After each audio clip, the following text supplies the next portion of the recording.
So, hey everybody. Looks like everybody is on mute and doesn't have their cameras on, so this is fun. Hey Desiree, I'm glad I can see someone's face. Kelsey, what's up? How's everybody doing? Good week. I see lots of like colorful pink pastel art behind both of you. It's very, very fun. Good morning. Um, I love it. Well, I'll let everyone kind of slowly join in. I guess people will also kind of join throughout this call, but most of you, I feel like most of the people on this call have done this before, so you know how it goes. It's an open Q&A. We will see, where whatever direction we want to take it, but hopefully you guys came with questions. You can either like come off mute to ask, to chime in, whatever, but then when you're not talking, just kind of like mute yourself since there's a lot of people.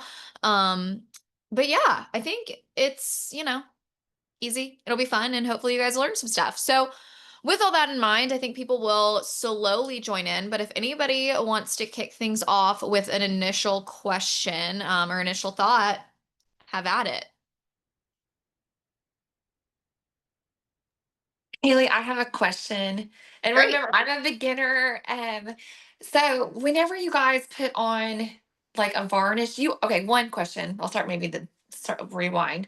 Do you always put a varnish on your canvas art? Like you're painting girls. Did you always put reading girls? Sorry, I'm saying that wrong. Did you You're put a fine. varnish on all of those? And if so, what kind do you use? Like a satin, like a spray, like you paint it on? I'm Yeah. trying lots of brands right now and kind of just testing them out. Yeah. Well, first off, I'll say, because I know a lot of different people use varnish, if you guys want to drop the varnishes you use in the chat, that might just be helpful too, because I know people have brands they like. I actually have, I'll grab it. It's right on this table, what I use. It's a spray varnish. Um, Sorry, I have a lot of boxes here. I'm stepping over everything. I can't see. So I use this one. It's Krylon UV archival varnish, and basically it's a spray.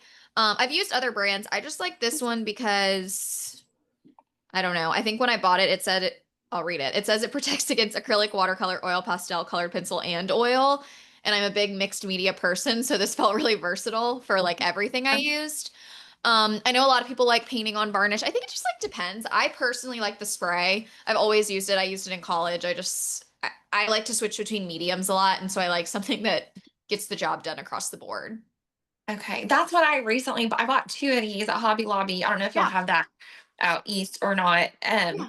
But it smells terrible. I mean, I have to like take it outside because it's so Yes. strong, or I put it in a room and just like blast the fan and shut the door, even though I'm like, I don't think I can go back in here for a day. But No, okay, yeah. I find it easier than brushing it on because like if you're like mixed media, if I'm using like the pastels, I feel like I end up kind of blending more than I anticipated Yeah. just by doing, and I'm doing like two or three coats too.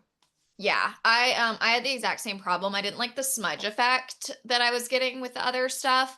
So I used the spray and then definitely go outside. It's like not good for you. Yeah. So what I typically do is I go outside on my back porch on a sunny day and I'll spray them and then I'll just like leave them out there. I think it says it takes a full 10 minutes to dry. I don't know if I don't know like what it is. I just wait until it doesn't smell bad anymore and then I bring it inside. Okay. Okay, Yeah. good to know. Thank you. Yeah, no, also not a dumb question. I feel like a lot of people don't Okay. know about. It's always nice to know what materials other people use. Okay. Yeah, great. Great way to kick us off. Who else has a question or things they're thinking about today?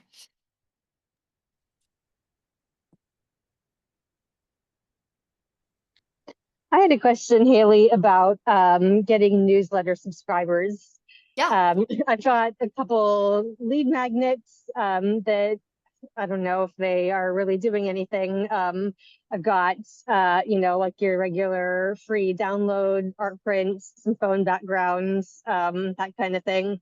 But they are not really drawing people in. And I'm just wondering if you had any ideas for things that people might actually be interested in or would make people sign up.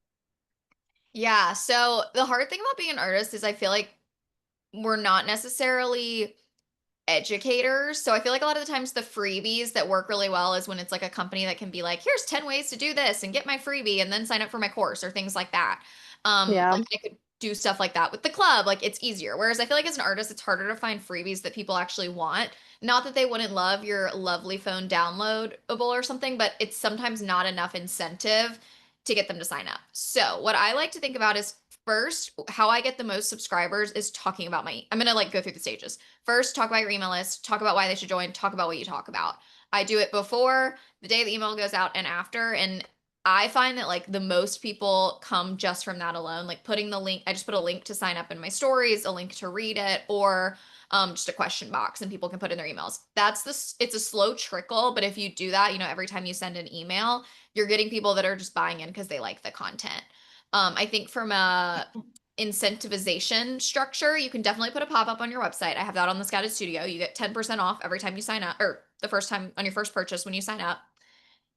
Another great incentivization is something that gives them the answer to a question before they ask. So I've seen a couple of artists do this, but let's say you sell prints. I would love a freebie, downloadable, whatever you want to call it, that's like the 10 best Amazon frames that you should get to put my print in, or something that's actually helpful that also pushes them to buy the work, or how to know the right size art for your space, free download. Like people that are buying that stuff or like subscribing based on that are people that also want to buy artwork, which is good. You're attracting the right people. And then something that an artist in the club did that has worked really well for her, and I think is like genius, is if it works for your business model, but she's giving away one free print a month because for her that's like a pretty low cost, based on her printer and stuff. And she gives the print to like she draws the name from her current subscriber list. So it encourages people to join and encourages people to stay. And it's Okay. drawing in the right audience because people that are subscribing because they want a free print are people that like her art. So I like that idea a lot too. I just really think you have to put yourself and this is obviously easier said than done, but really put yourself in your client's shoes and be like, would I sign up for this? Like, is this something I would want if I was buying artwork? Like look at what other artists are doing, but also think, the phone background example is one I give a lot. I used to have art as my phone background because that's like my personality. But I know a lot of people I'm selling my artwork to have like their kids as their background or their dog. And I'm like, I'm not trying to fight against that. Like, my art's probably not, more important to you to be on your phone than like your child. So that's just something to think about is, okay, what can I give them that adds value that they actually want, but also might help with them purchasing a product later, like one of those guides that's like how Mhm. to frame affordably, something like that. Okay, that's great. Thank you. Yeah. Hopefully you try one or some of them out. Email is a slow trickle, but like you'll figure out what hits. Awesome. Other questions. And it can be related to that, build off of it, email related or not. Happy to take it any direction. I have a not email related question. How do you handle shipping? It's like so overwhelming to me, especially for the larger pieces, like buying the box even and knowing Yeah. like which size and how much to charge, even if I don't know where it's going to go. And I get confused. Yeah. Can I ask you first when you say larger, like what sizes do you tend to paint in? Well, I paint in a variety of sizes, but I only sell the largest pieces at fairs. I don't Okay. list them on my website. The biggest I list on my website right now is like 9 by 12 because I don't want to list the larger ones because I don't know how I would ship them. Okay, I can help you. I would say if we're gonna put a limit on what you would put on your website, I would say go up to like I'll talk about how to actually ship, but my limit in my own personal life is 30 by 30 because you can ship 30 by 30 like through UPS through any of the regular carriers, and you don't have to get like a crate fee or like an oversized fee. So it'll still be like under $100. And I'll talk about how to get that price down. But the minute you go to like even a 36 by 36, because you're probably gonna have a box that's like significantly bigger than that. all of the sudden, I forget what the exact measurements are, but if it's over a certain amount, you get that oversized charge, and it'll jump from like $75 to like $600. And that's really hard to manage.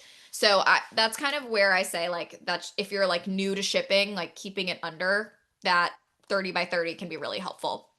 Next, what I do is I'll give a couple of examples and then we can break it down. But like if I'm launching a collection or something like my Reading Girls, I try to paint enough within a certain size so that I can buy my boxes in bulk. So I know that this percentage will fit in these 10 boxes I bought from Amazon. These, maybe they're 20 by 20 to 24 by 24, and they're like mixed in between there, like 16 by 16 to 24 by 24, but they'll all fit in the 26 by 26 by 7 box. So I work that way, and then I buy my boxes in bulk on Amazon. I want to say in bulk. If they're bigger, it's like 5 to 10 at a time. If they're smaller, maybe like 10 at a time. It's not huge, but I buy them on Amazon because you can get like kind of any size. And what I typically search is something that's like, if the painting's 20 by 20, something that's like 24 by 24, about like 4 inches extra for buffer. And then I say by like 5 or by 6, and I'll just see whatever's closest to that. So you don't have like this huge tall box. So I buy it in bulk. I buy all my materials on Amazon. I wish I could buy them elsewhere, but like it's so much more expensive to buy that anywhere else. And that stuff's just expensive in general. So I buy all that stuff and I have it and it's in a closet and it's annoying and I wish I didn't have to store it, but I do. And then I use Shippo. If you have Shopify, which I use Shopify as well. If you have Shopify, you get discounted rates if you ship through their website. If you don't have Shopify, I'm unsure about Squarespace. You might as well, but I know it for Shopify. And then if you don't, I also use Shippo. So if anyone just buys something from me, not through the website or not through the Scouted Studio, I'll go to Shippo. It's free and you get those same discounted rates. I think they like count you as a corporate company or something. So you get discounted rates. And what I've done is I've put in, when it comes to charging your customers up front, and sorry, I'm blasting information at you. You can ask more questions when I'm done rambling. When it comes to charging customers up front, because I have created an average. So what I'll do is I will say, okay, this piece is 20 by 20. I'm going to estimate that it's going to go in a 26 by 26 box. And let's say it's going to be 5 pounds. Like I just kind of like, you can kind of guess what it might be like.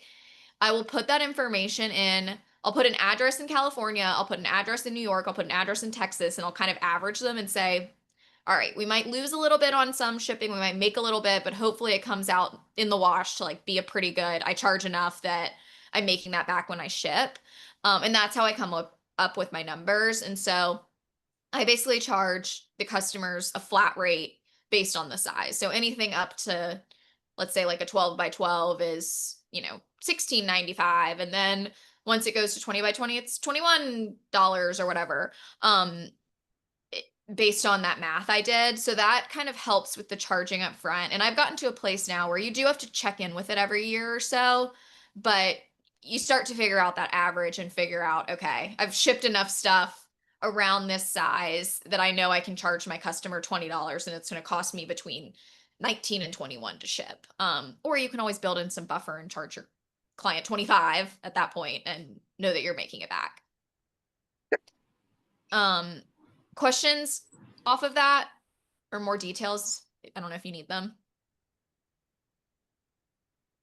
Is that helpful? Yeah, that's super helpful. Thank you. Great. Anyone else have follow-up shipping questions? I know shipping is like behemoth of a problem for artists. It's also very on top of my mind. I was shipping a bunch yesterday and it was a workout, but I guess a small follow-up question. Do you, Yeah. I would assume, probably insure all of the paintings, or is there anything else that you do to really protect or make sure that things are being delivered on time and safe in their condition? Yeah, I definitely insure them, even though I like don't even know how much that does. I mean, it helps if it gets lost, it doesn't really help if it gets damaged, I've Yeah. found. So to prevent from damage, when I wrap, I'll just walk you through my wrapping process. I get a painting, I wrap it in paper, like dust paper, craft paper, whatever you want, and then I put in like the packing slip, all that, and I put corners on it. I personally make my corners. I have a video on my Instagram that shows you how to do it. I just use cardboard, like recycled Amazon boxes and stuff, and I make corners, then I wrap it in bubble wrap. And I watched this in a video once. They recommended 2 inches of bubble wrap, like thick all the way around. I guess that's a good example. I just go really, really hard on like the edges and the corners. I mean, that's the main thing that's going to get damaged. Unless somebody like spears with a knife through the middle of the box, like the middle is not really the area that generally gets damaged. So that's what I do. And then, I put it in the box. Sometimes I'll like put extra cardboard. Like if I have another box, like I might put extra cardboard in the box so that it's like double lined. But it really depends on the piece. But typically, yeah, I just do corners and then a ton of bubble wrap and then throw it in and put like a ton of do not bend stickers or do not bend, do not whatever, fragile, and then kind of like send a prayer. I haven't had a ton of, knock on wood, canvases get damaged. I think the biggest issue I've had, and most of the artists with the Scouted Studio where I've seen issues, is framed glass. Like the glass often gets damaged, or the frame at the corners, like it'll get dropped and the frame will come apart, which is really frustrating, but also at least like the art's usually not damaged. That's the main issue I typically see, or like paper pieces getting bent.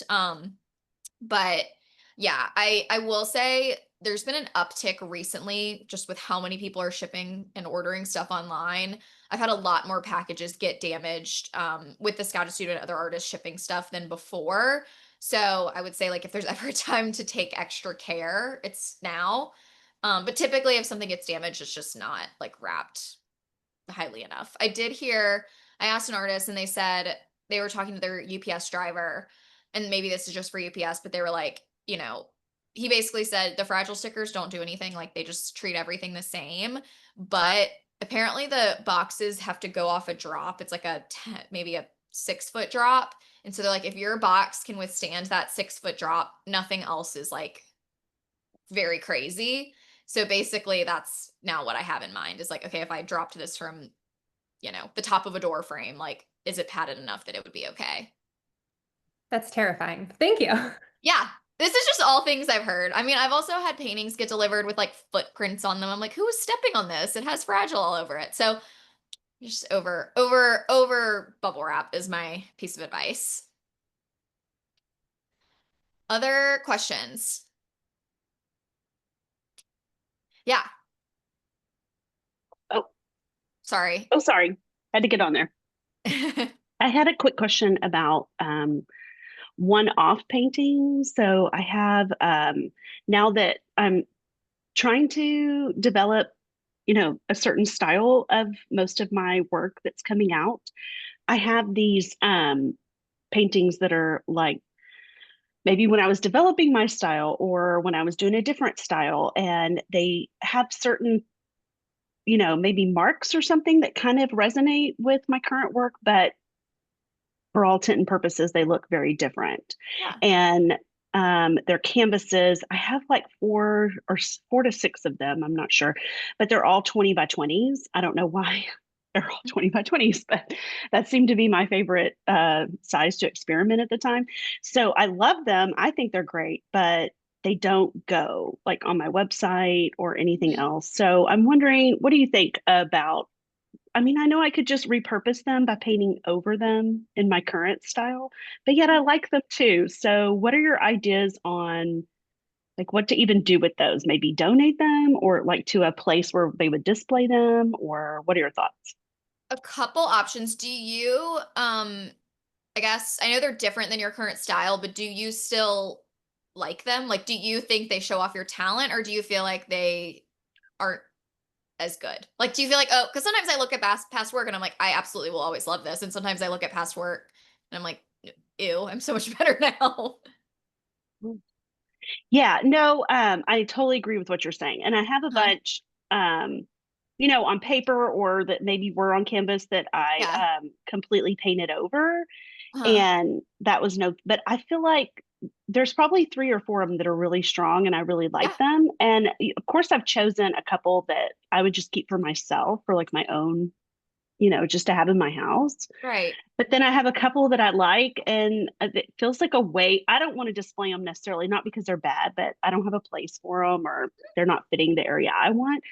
But I don't know, it just kills me to think about painting over them, but yet it's just sitting there wasteful. So I don't know. I don't think you need to paint over them. I actually think you could do a whole campaign around them. I know it's only 3, but I think when I say campaign, I mean just the storytelling aspect. I think people find like actually being an artist in your journey really interesting. And I could see you, whether it be on Instagram or an email or a blog or all of the above, I could really see you going into detail. Like, you guys have been along on this journey with me. Obviously, you know the style I painted now, but these are some of my favorite pieces that were before I found kind of the subject matter I'm interested in now. I'm, putting them up for sale, or I'm finally putting them up for sale.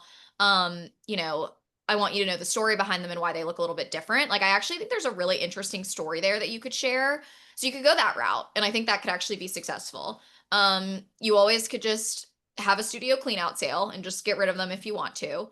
You also could reach out to galleries, local stores, places, and see, maybe not galleries if it's only 3, but maybe like little one-off home stores or something like that if they would want them, so that they're not, burdening you in your space, but they're like still getting out in the world and being shown off.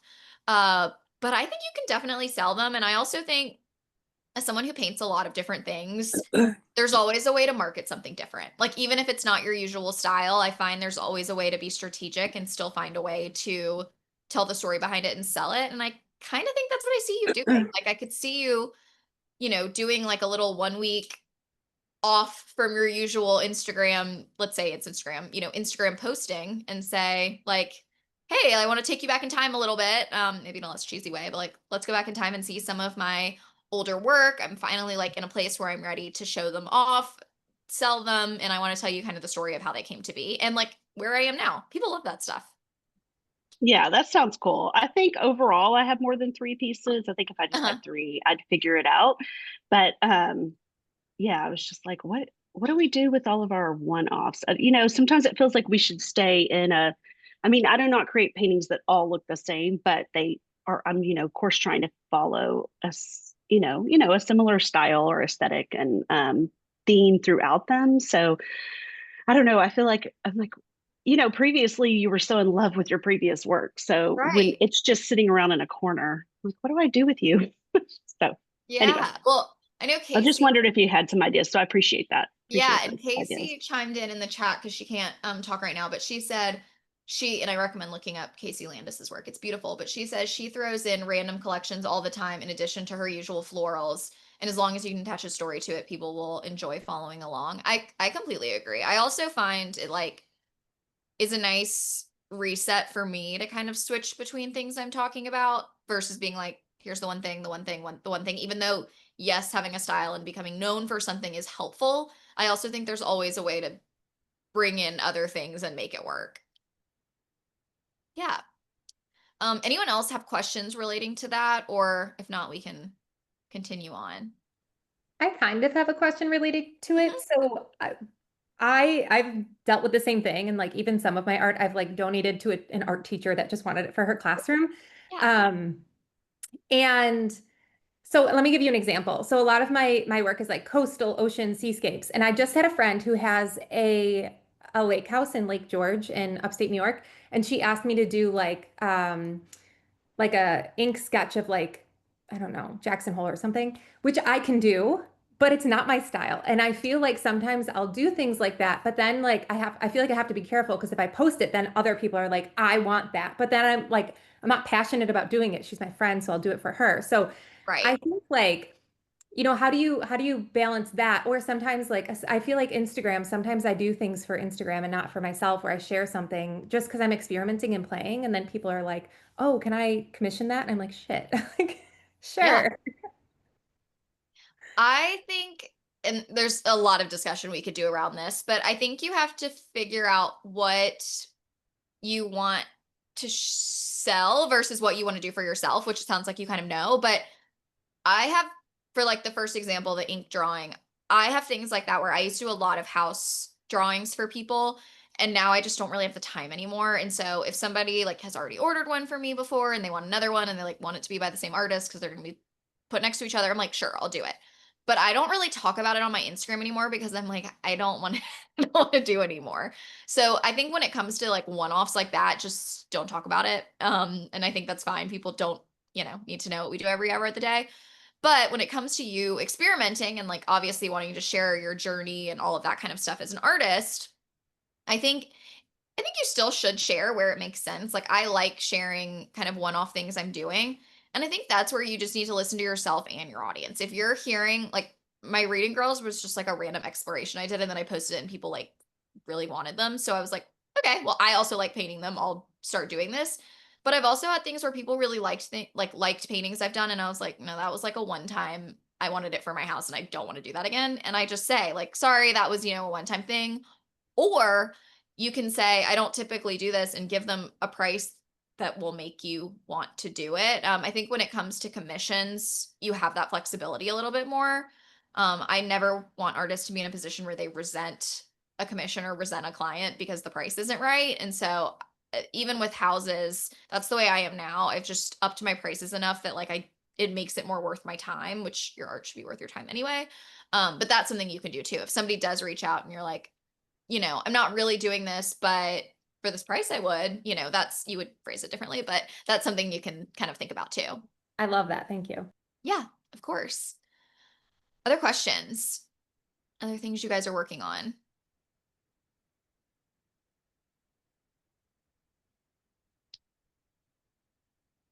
I guess I'll pose a question to you guys. What is your main area of focus in terms of growth right now? Are most of you focused on trying to grow through with social media? Are people focusing on email? Are people focusing on like events, galleries, word of mouth? What are people thinking? And you can either, put this in the chat, unmute yourself, whatever works.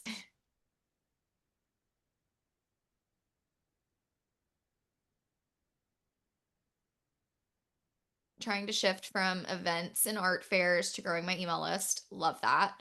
I have been there.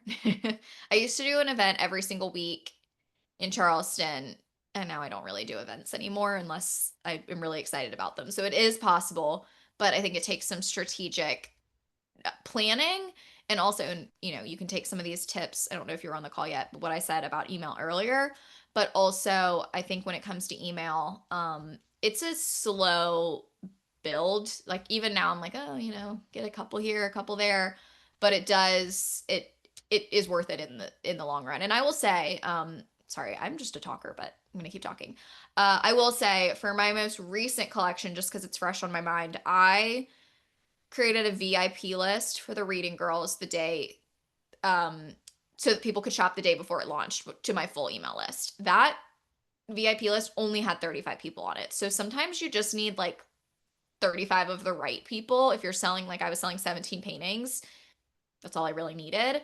So you also need to remember that an email list is such a hot lead that, I could have 2,000 followers or whatever on Instagram, but I only needed 35 people on my email list and it got me way more traction than anything on Instagram. So that's something that's helpful to know too, is you don't need like crazy numbers to make things work. That's a really helpful reminder. Thank you. So I'm only a part-time artist. I don't want to say only. I have to like shift that mindset. Full-time, I'm a director of marketing for a tech company, and I previously, I don't know if you're familiar with CHS Today and like the Instagram. Mhm. Yeah. I was on the team that launched the Charleston market, and I helped grow that email list to almost 100,000 followers plus the Oh my Instagram. gosh. I'm subscribed to CHS Today. I cannot do that for myself. Like, I can, when I'm Yeah. working, I'm like, okay, I know the strategy here. And I think maybe it's just like the uncomfortability portion of like promoting myself and like asking for that for myself. But Yeah. it's really hard, but it's so when I do something like that for a full-time job, it's hard for me to be like, you don't need 100,000 people on your email list. You need 35. They just have to be the right ones. So thank you. That's really helpful. Yeah. No, and I always try to be really transparent with numbers because I think it's deceiving. And even to kind of go off of that with like Instagram versus email content, the Scouted Studio, I always think is a really good example. I have 15,000 and change, something like that, followers. If you guys go look, I don't even know if Instagram shows likes or not anymore, but I'm really not getting that much traction on Instagram. I haven't sold something from Instagram from that account. Like people aren't DMing me. I haven't sold things from that account in years. But every time I send an email, I get a sale. Well, for the most part, and sometimes a lot more than one sale. And so I think it's important to understand that like numbers aren't the full picture. And obviously you do have a marketing funnel, and like to get people to your email list, you probably need them to maybe find you on Instagram or something. But having all the followers on Instagram, if you can't get those people to actually join your email list, it's not necessarily going to turn into anything. So it's just an important thing to keep in mind. And I'm such a pusher of email, so I'm sure you guys already know that, but I just feel like the results have kind of spoken for themselves for me.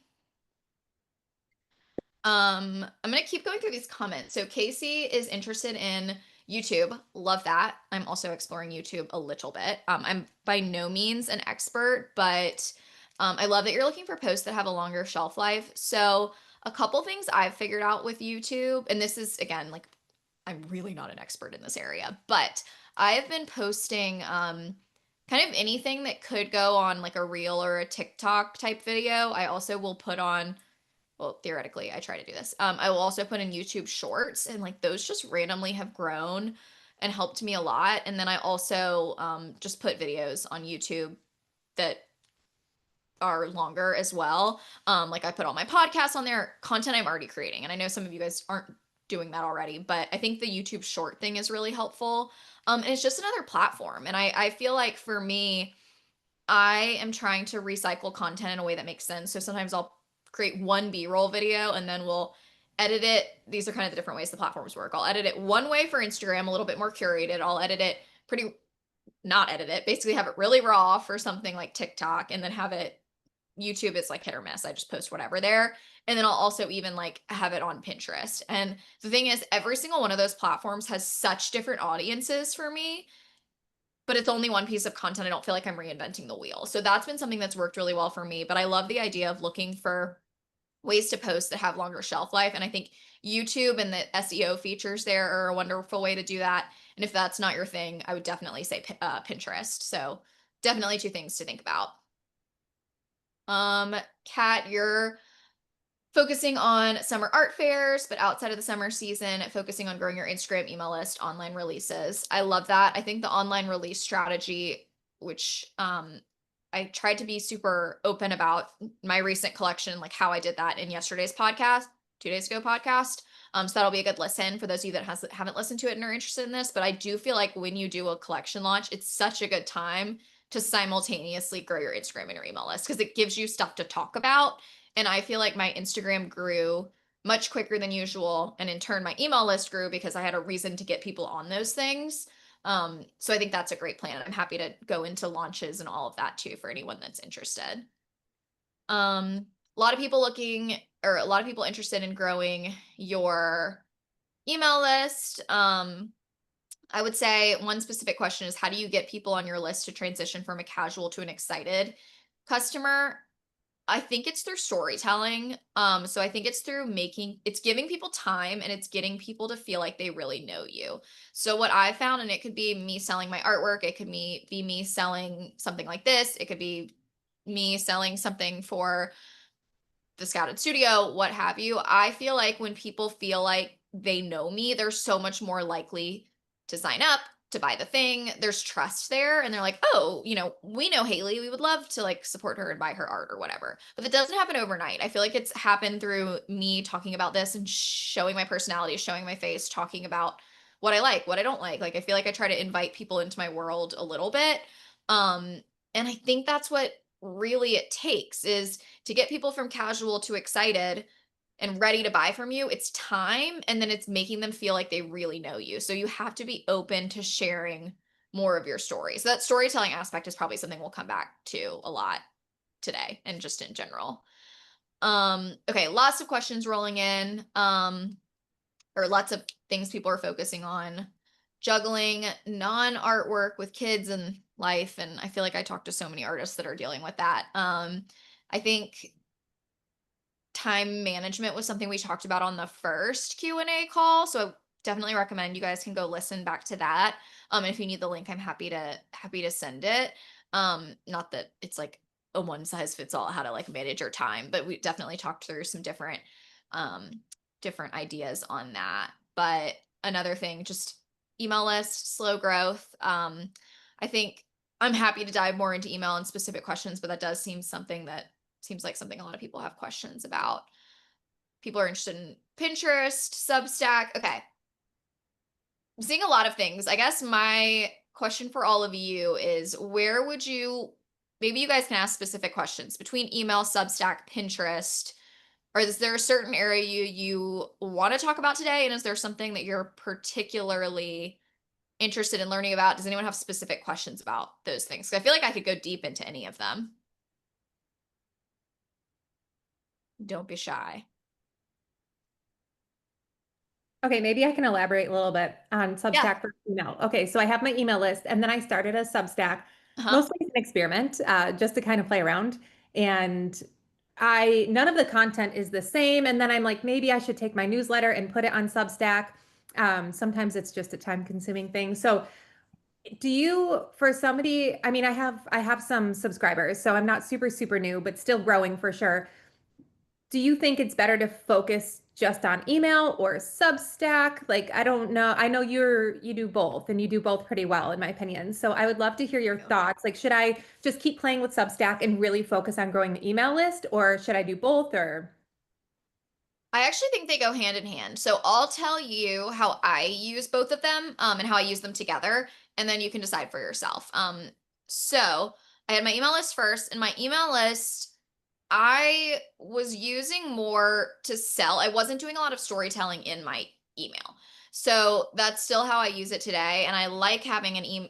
When I say email, it's like a MailChimp or a Klaviyo or a Flowdesk, because you get all of the back end automations, e-commerce flows, all of that good stuff. So for example, today I wanted to send a specific segment, which was you guys, an email that was a reminder of this Zoom.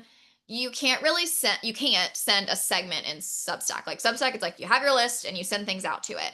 And so I treat them very differently. So for me, Substack is almost like my weekly blog that I also just send to your inbox and hope you read it. And so I actually have imported all of my I import all of my newsletter subscribers to Substack and just said, like, if this isn't for you, leave, that's fine. But I write every single week, and then as people subscribe to my newsletter, I will dump them into Substack every once in a while, if they're coming from like Haley Price and I think they'd be interested. And then I exclusively use my newsletter platform to sell. So either to sell or to like provide information. So, we have a launch coming out and I need links to the products, or, I need to send something to this specific segment, because I use my newsletter for the club, the scouting studio, everything, just because I didn't want to pay more than once. And so I have everyone in different segments. I rarely just like send something to the whole list. And you can't do that with Substack. So for me, from like a sales perspective and like news, like information sharing, that's happening on my newsletter. And then I'm treating my Substack more like a blog, but they do kind of speak to each other because you can import people to Substack. But I don't, it, my only problem is I couldn't completely just go to Substack because I would lose those like flow and automation features of my newsletter. yeah, it's a good point. Thank you. Yeah, you're welcome. And I think anyone that's interested in like blogging type content or long, which I think everyone could be interested in, like longer form content and things like that, I think are important. Adding in a free Substack can be really, really useful to do that. And I've seen a lot of growth from the Substack platform, which is great. It's not just me like pulling in subscribers. I've had a lot of people find me through there, which is really nice when you're struggling to grow an email list. Other questions? I know we have a lot going on in the chat, but anyone kind of like want to pull a specific question on some of these things to the surface? Pinterest, email, Substack, Instagram, TikTok.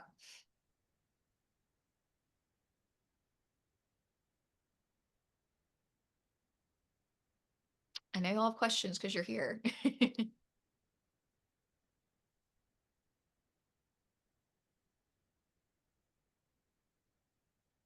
Okay, Emily would love to hear about Pinterest. Yeah, happy to dive in, and I'm happy to answer any questions about it. I personally love Pinterest because, like a YouTube, like which social media has some of these features now too, but like a blog, like Substack, it has SEO capabilities. It is a search engine, not a social media platform. So everything you post on there lives on there and has a life cycle that's so much longer than Instagram, which is like 24 to 48 hours is really when your posts are getting seen, shared, engaged with. Pinterest, I feel like it's forever, but theoretically they say like, what do they say? Like 6 months, I think, 6 to 9 months or something. But I still have posts from 5 years ago getting engagement. So, but I love Pinterest for that reason. I feel like you can do the work once and not have to, you know, like do something every single day to see your results. I think Pinterest ads work a lot better than Instagram ads. I've had much better results from them. Like, I think personally, because Instagram is a social platform, same with TikTok. Like, people are going on there to scroll and like zone out and do all of that stuff. Whereas Pinterest, people are using it a lot for home decor inspiration, a lot. Like, every designer I've ever worked for, like, use Pinterest for their projects and will buy stuff off there if they find like a lamp or something that works in their room. So I find that Pinterest converts really well. So I think that's a reason their ads work better.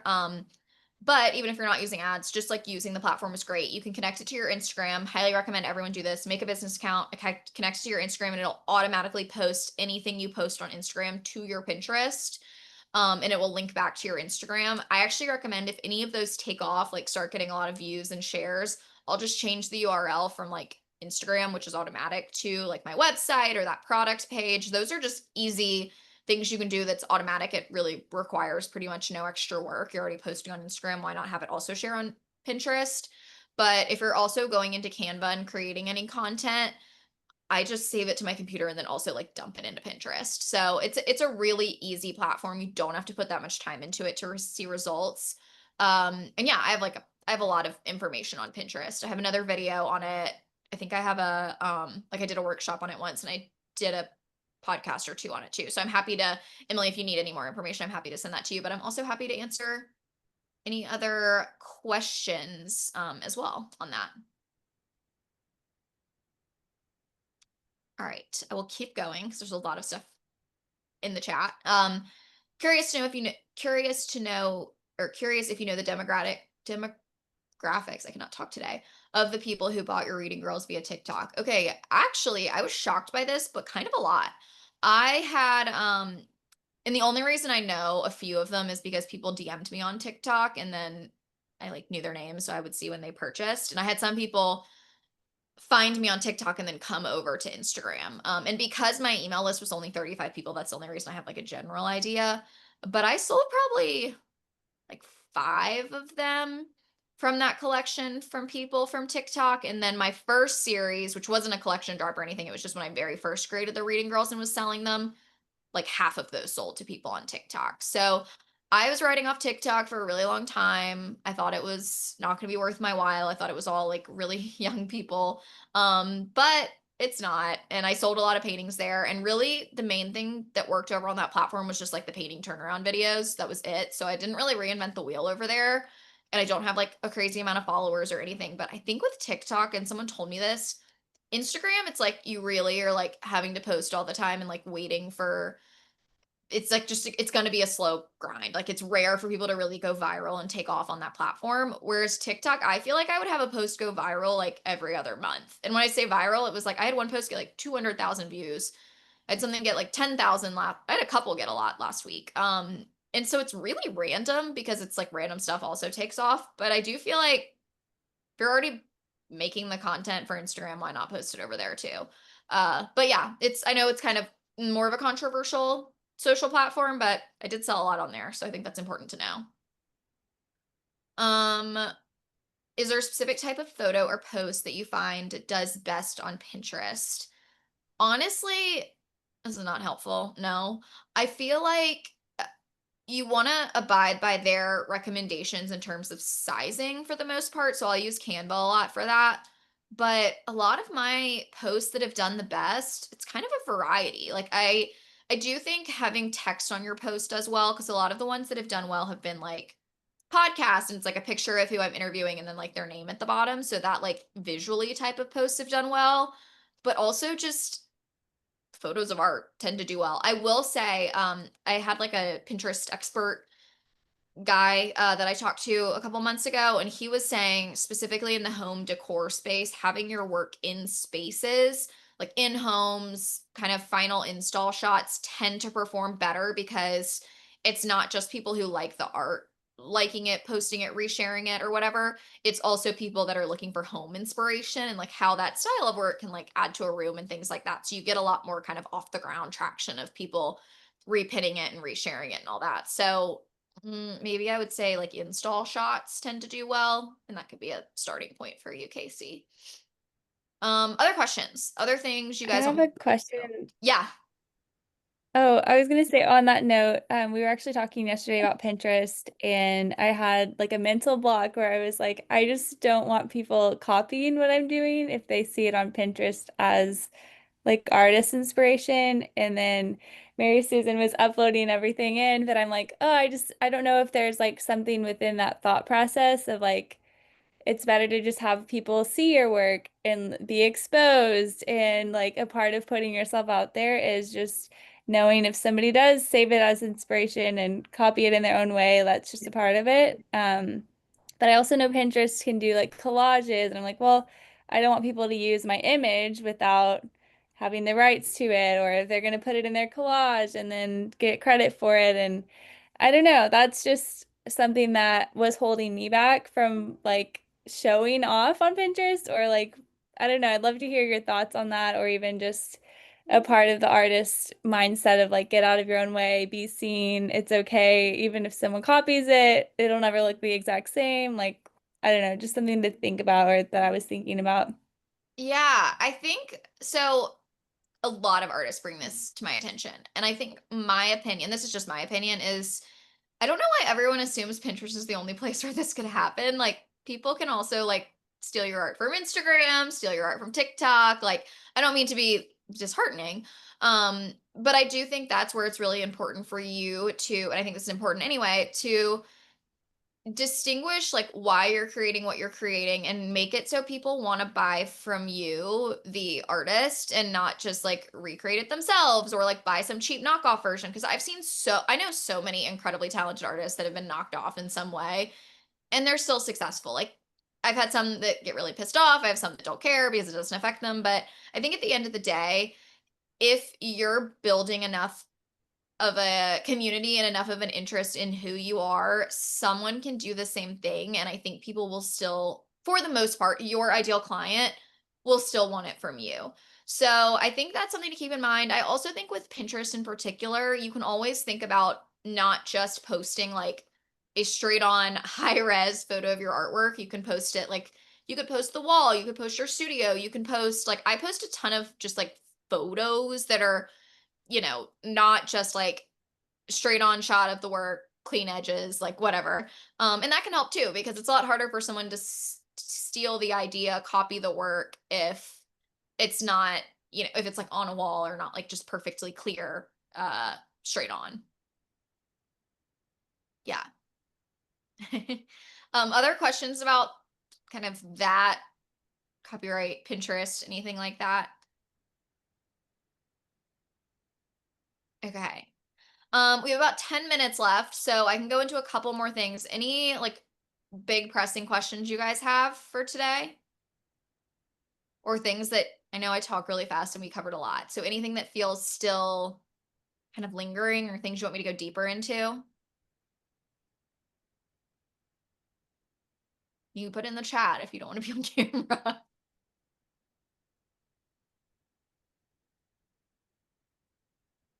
Is anybody working on anything exciting? Oh, Justine shared galleries. Is it true you need like 30 pieces before even considering contacting galleries? Okay, yes and no. I think you can approach a gallery with a portfolio that only has, 5 paintings in it if you design it well. But what I would say, and you can always approach a gallery and say, this is what I have in mind. I'm happy to create a collection for you. So you don't need all the pieces done. But I do think before approaching galleries, you do want to know what you want to give them and what you want the style to be. And sometimes that comes from painting the thing 30 times. So do I think you need 30 pieces before you approach them, like 30 pieces ready to go to them? No. Do I think it would be nice if you've created this thing maybe 20 times so like you've really refined it and you've gotten to the best version? Maybe yes. And I will say, as a gallery owner, I feel like artists come up on my radar because I have a lot of artists that used to paint other things and then they like, finally found their style or however you want to think about it. And then started posting that thing. And then I was like, oh my gosh, okay, I like this. This is a better fit. It's not, competing with another artist in the gallery or something like that. And it's hard to get noticed. It takes a lot of time for people to realize that's what you're doing and for you to come across people's feeds and the algorithm and all that. So you also have to post about it for a while for people to realize that's the thing you're doing.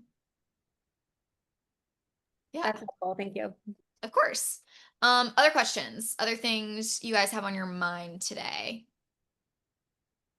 or things you're working on? I'd love to hear projects, focuses for the summer. Okay, we have one.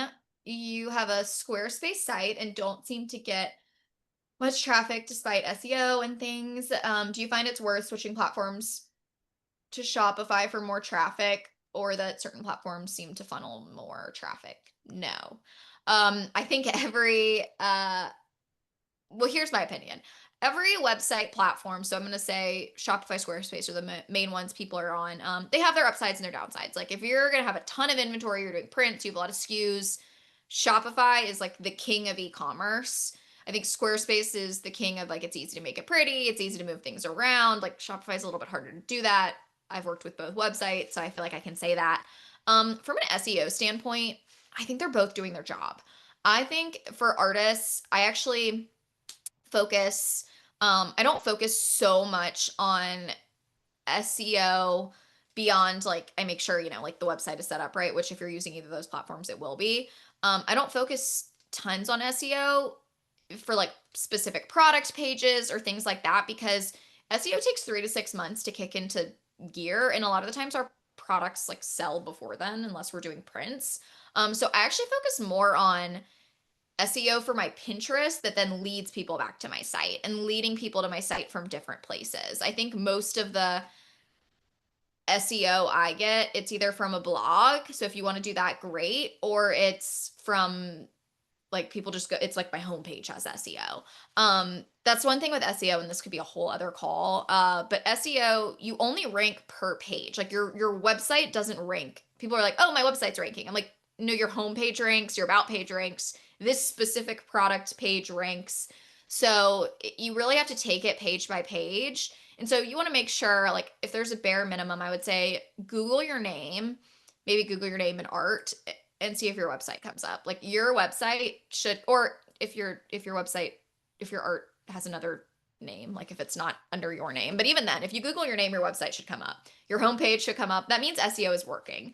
And those are that's the main way people are going to find you. And I don't mean to be like negative, but most of you are like, let's say you're doing oceanscapes. There are so many, and you're doing it in your own way, absolutely. But there's so many artists doing that if I typed in oceanscapes in Google, you can do all the SEO in the world and you're probably not going to be the person that comes up. That's just, it's really, really difficult. So you want to make sure you're ranking for your name, because if I search your name, I want to be able to find your website. Because that's the way people are going to initially, in the beginning and like medium parts of your career, that's how people are going to find you. So I actually wouldn't overly stress about SEO for your website. I would make sure you can search your name. I would make sure the website's set up directly. And then I would actually focus on SEO for things like YouTube, things like Pinterest, places that can point people back to your website. So that's like a whole other conversation. But to answer your question, I would not switch websites for the SEO. I might switch for other reasons. But I would probably stay on Squarespace if the SEO is your main problem. Next question. Is Etsy rather than an online website a good option, or is Etsy too saturated? I think it depends on what you do. I think having an Etsy in addition to your website is actually probably smart, unless if you're just getting started and you don't want to pay for a website, because I know that can be expensive. You can start with Etsy. When you're ready to scale up and pay a little bit more, you can always have a website that doesn't have an e-commerce feature, and on the shop button, it can link to Etsy. I did that for a while. And then when you're ready to expand and pay for like an e-commerce website, I would recommend like potentially having both. You definitely want to get people to your website. You want to get people signing up to your email list. You want to get bodies on your website, because that's how you're going to, get more people to follow you, get more people to subscribe. Whereas Etsy, it's like its own little, it's good for sales, but it's hard to capture like emails of people that are, you know, just browsing. It's like maybe you can get an email when you sell something, but it's not good for the long run. It's good for like the short-term sale. But I do know some people that have had a lot of success on Etsy. Like if you're doing prints, if you're doing, I mean, even some artists too. I don't want to discount that, but it just kind of depends on like what you're selling, if Etsy is going to be the right spot for you or not. And so that's just a trial and error thing. So probably the last question. Have you used Artwork Archive, slash, you know, kind of what do you use to track inventory? Artwork Archive is great. I know a lot of people that use it. I recommend if you're wanting to track your inventory, create a system that works for you. So a couple options are using something like that. I personally kind of use my website to track inventory. So just because I'm not selling a ton of stuff elsewhere right now, so I just have all my inventory on my website. So like that I know what I have. But I also love like a spreadsheet method. You can almost have tabs for every gallery or every place where your artwork, or even like rooms in your house, if you're me, like where your artwork might be. Or I know another artist, because I know a lot of you are really visual. She just has folders on her computer, but you could also like do this, print it out, and she will literally drag like the photo of the painting to a folder, and the folder might be titled like listed on my website. Another one might be, you know, the Scouted Studio Gallery. And so she knows what art is listed in which place, literally by dragging it between the places. So those are all ways you can track inventory. I just think having a system that works for you and making sure you know, especially with galleries, what they have. I think not all galleries are very organized. And so you just want to make sure you know what art they have, what like if something sells, if something's no longer on the site, you want to make sure like you're aware, because not all galleries are perfectly on top of this stuff. I like to think I am, but you know, none of us are perfect. Okay. Justine uses Notion for everything. Yeah, that's great. I'm trying to get better with Notion. I feel like I have too many different balls in the fire, like different apps, printed out, calendar, real life calendar, Google Calendar. So, but yeah, look, Notion is great. And I think this is coming out in a future Substack. I linked it, but I was reading another Substack. It's called Link in Bio. I highly recommend it. I don't know what she does, but it's all like social media stuff, and she's important in the marketing world somehow. I just subscribed, and actually it's the only one I pay for because it's really, really good content. But she linked, it might have been another Substack, but whatever. She linked to a girl who had a Notion content calendar, which I found so helpful. And you could put, I basically never know what I want to post between like Substack, or like for you guys, it could be like your newsletter, or what's going out on Instagram when you're doing a launch. And you can like put it all in there and like check it off when it's done, but it's also in like a calendar form, so you can actually see it on like a monthly basis. Anyways, it's really interesting. If anyone's interested in learning more about it, I can send you the link. It's coming out in a Substack, I think next week. The link that I was sent.